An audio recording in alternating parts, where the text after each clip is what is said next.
एक और सांसद ईडी माके का बयान आया है।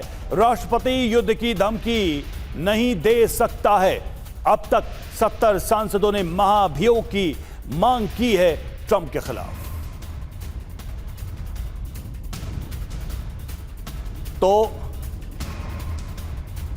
महाभियोग को लेकर देखिए एक और मांग सामने आई है। 70 सांसदों ने अभी तक ट्रंप के खिलाफ महाभियोग प्रस्ताव लाने की मांग की है और एक और नेता की तरफ से यह कहा गया और यह कहा गया है कि भाई राष्ट्रपति इस तरह से युद्ध की मांग नहीं कर सकते, युद्ध की धमकी नहीं दे सकता, जैसा कि ट्रंप तो लगातार देते ही रहे। ट्रंप के बयानों को अगर देखा जाए तो उन सीमाओं को भी ट्रंप का बयान पार कर गया जो अब तक अंतर्राष्ट्रीय स्तर पर किसी वैश्विक नेता की तरफ से, खासकर अमेरिका में राष्ट्रपति पद पर बैठे व्यक्ति की तरफ से दिया गया हो। मनीष के पास से एक बार फिर से चलते हैं। मनीष, अंदरूनी समस्याएं क्या ट्रंप की किसी भी स्थिति में बढ़ने ही वाली हैं? सीज फायर हो चाहे ना हो, युद्ध जारी रहे चाहे ना जारी रहे। देखिए, कहाँ तो ये युद्ध शुरू हुआ था ईरान में रिजीम चेंज को लेकर, लेकिन माहौल ऐसा बन रहा है कि अमेरिका में कहीं रिजीम चेंज ना हो जाए। अभी तक अमेरिका के 70 सांसद ये मांग कर चुके हैं कि समय आ गया है कि जब ट्रंप के खिलाफ महाभियोग की कार्रवाई की जाए। बल्कि कई सारे सांसदों ने तो विवादित बयान देकर ये कहा है कि व्हाइट हाउस में कैसे आदमी को नहीं बिठाया जा सकता है, ऐसे आदमी को रहने नहीं दिया जा सकता है जिसके हाथ में न्यूक्लियर कोड हो और जो किसी देश के सभ्यता को ख़त्म करने की बात करे। और इसीलिए वो अपील कर रहे हैं सभी नेताओं से, सभी सांसदों से कि वो पार्टी हित से ऊपर आकर ट्रंप के खिलाफ महाभियोग की कार्रवाई करें और उनको गद्दी से हटाएं। तो सबसे बड़ी बात यही है कि रिजीम चेंज की मांग तो हो रही थी, लेकिन वो रिजीम चेंज कहीं और होते हुए दिखा। अगर मान भी लिया जाए कि इस वक्त नंबर के हिसाब से ट्रंप बच भी जाएंगे, लेकिन आज और अभी से भले ही ट्रंप ने युद्ध विराम का ऐलान कर दिया हो, लेकिन इसके बाद से ट्रंप के लिए पॉलिटिकल यहाँ पर जो चुनौतियां हैं वो कम होने का नाम नहीं लेगी। और चूंकि ट्रंप पर लगातार दबाव बनेगा, आने वाले 6 महीने के भीतर अब अमेरिका में मध्यावधि चुनाव होने हैं और अगर वहां पर ट्रंप की पार्टी की संख्या कम हुई तो फिर ट्रंप के लिए बोरिया बिस्तर बांधने की नौबत आ सकती है। ये बात अमेरिकी सांसद लगातार कह रहे हैं और ऐसी ही मांग हो रही है। बिल्कुल, ये अपने आप में बहुत बड़ी बात होगी कि कहां रजीम चेंज करने का दावा ट्रंप करते रहे और कहां अपने ही देश में उनकी सत्ता जाने का खतरा बना हुआ है। और देखिए, सीज फायर के बाद कच्चे तेल में भारी गिरावट, जी हां, कच्चे तेल की कीमतों में गिरावट आई है और $92 प्रति बैरल पहुंचा है कच्चा तेल। कच्चे तेल के दाम में 9% तक की गिरावट आई है। कितना असर पड़ रहा है हर एक छोटे बड़े स्टेप का, हर एक छोटे बड़े कदम का, ये भी आप देख लीजिए। कच्चे तेल के कीमतों में कितनी बड़ी गिरावट आई है, भारी गिरावट आई है सीज फायर के ऐलान के बाद से। और $92 प्रति बैरल पहुंच चुका है। विक्रमजीत सिंह सर, सवाल यहां पर यही घूम फिर कर आया जो मनीष ने जिस पॉइंट पे छोड़ा, क्या सत्ता परिवर्तन अमेरिका में होना लगभग तय दिखाई दे रहा है? रवि जी, मैं ये कहूँगा कि देर आए दुरुस्त आए। एटलीस्ट अमेरिका को सब लोग कहते थे मदर ऑफ ऑल डेमोक्रेसीज, यानी कि एक तरह का आइडियल डेमोक्रेसी था जो लोग सोचते थे कि हाँ डेमोक्रेसी हो तो ऐसी हो।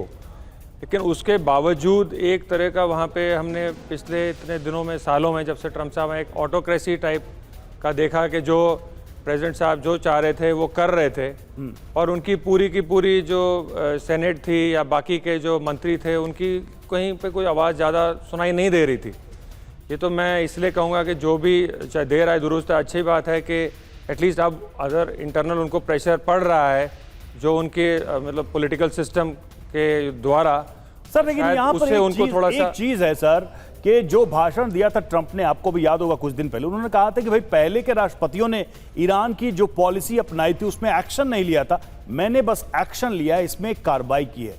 ईरान के प्रति अमेरिका की पॉलिसी में कोई बड़ा बदलाव नहीं है, एक्शन में जरूर बदलाव है। वो बोलते रहे, मैंने कर दिखाया। नहीं रवि जी, देखिए ऐसा पॉलिसी होती है और जैसे बताया था पीस बाय यूजिंग स्ट्रेंथ, तो एक डेटरेंस भी होता है। एक डेटरेंस होता है, एक आपने सैंक्शन लगाए हुए थे, ऑलरेडी आपने इकोनॉमिकली काफ़ी स्क्वीज़ किया हुआ था।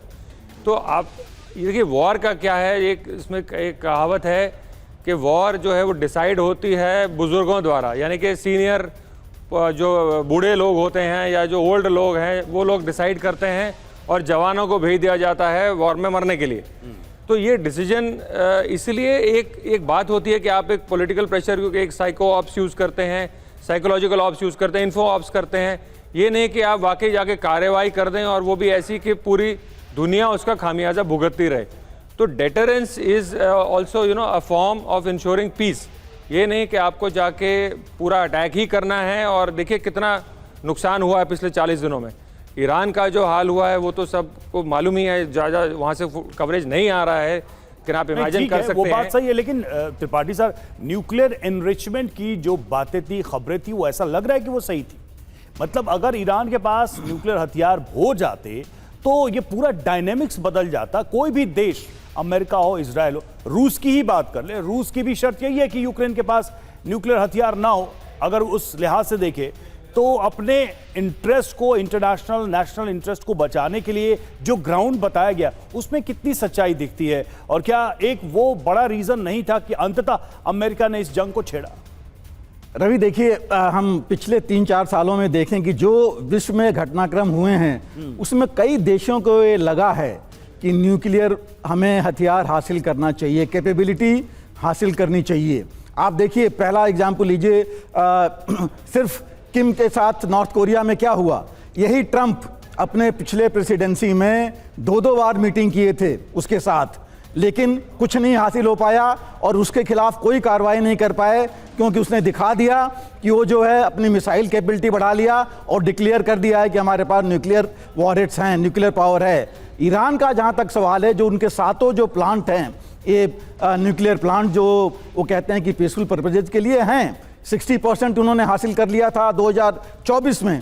क्या गारंटी है कि नहीं हुआ? और पिछले महीने का स्टेटमेंट देखिए रशिया का, उन्होंने, पुतिन ने बोला था कि अगर अमेरिका चाहता है तो जो इनके एनरिच्ड यूरेनियम है उसको रूस ले लेगा। और ये ट्रंप का भी स्टेटमेंट आया था कि जो 500 केजी, उनका कहना है कि 500 केजी एनरिच्ड यूरेनियम है ईरान के पास, जिसको हम हासिल करेंगे। तो ये जो जैसे भी अफवाह हो या जिस तरह की न्यूज़ हो, कम से कम ये डाउट डालता है ईरान शायद पहुंच चुका है। पर ये मतलब ये सवाल इस पर्सपेक्टिव से भी था कि अगर ईरान न्यूक्लियर वेपन हासिल कर लेता तो इजराइल समेत जो अरब देश हैं उनको भी अमेरिका फिर आगे नहीं रोक पाता अपने न्यूक्लियर प्रोग्राम को बढ़ाने के लिए। इस पूरे इलाके में एक ऐसी न्यूक्लियर रेस शुरू हो जाती जो यहां नहीं, पूरी दुनिया के लिए एक बड़े संकट तक की वजह है। और रजीम का जो नेचर है हर देश में अलग अलग होता है। हर देश की सत्ता क्या उतनी रिस्पॉन्सिबल होती है? जहां सिविलाइजेशनल कल्चरल वॉर है, जहां एक दूसरे के अस्तित्व को मानने से इनकार किया जा रहा है, उन हाथों में न्यूक्लियर वेपन्स का होना कितना सही होता आपके हिसाब से? बिल्कुल रवि, देखिए यही सबसे बड़ी जो दर्दनाक स्थिति होगी कि अगर ये न्यूक्लियर वेपन किसी टेररिस्ट रिजीम के पास चले जाएं, किसी जो ये ऐसे ऑर्गेनाइजेशंस हैं उनके पास अगर चले गए, तो ये बहुत बड़ा जो है दर्दनाक स्थिति होगी पूरी दुनिया के लिए, और इसको रोकना बहुत जरूरी है।